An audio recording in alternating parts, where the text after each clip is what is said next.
জয় শ্রী রাধাকৃষ্ণ। শ্রীকৃষ্ণের বাণী, যে বাণীগুলি শ্রবণ করলে আপনি মনে শান্তি এবং জীবনে সফলতা পাবেন। চলুন বন্ধুরা, তাহলে শুরু করা যাক।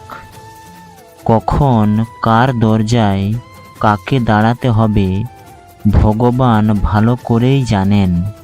অতএব কোনো মানুষের সাথে অমানুষের মতো আচরণ করা উচিত নয়।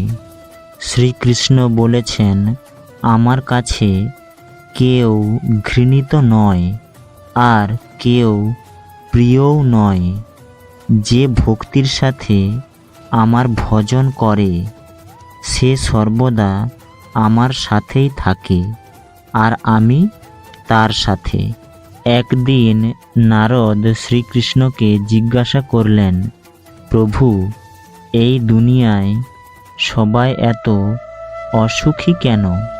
শ্রীকৃষ্ণ বললেন, সুখ তো সবার জীবনে পর্যাপ্ত পরিমাণে থাকে, কিন্তু সবাই একে অন্যের হিংসাতে ভুগছে।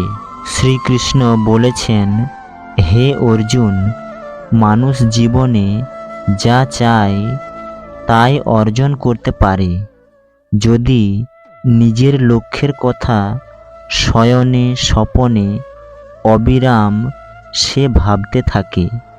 নিজের উপর বিশ্বাস রেখে নিজের লক্ষ্যে স্থির থেকে সঠিকভাবে চেষ্টা করলে সাফল্য লাভ করা অবশ্যই যায়।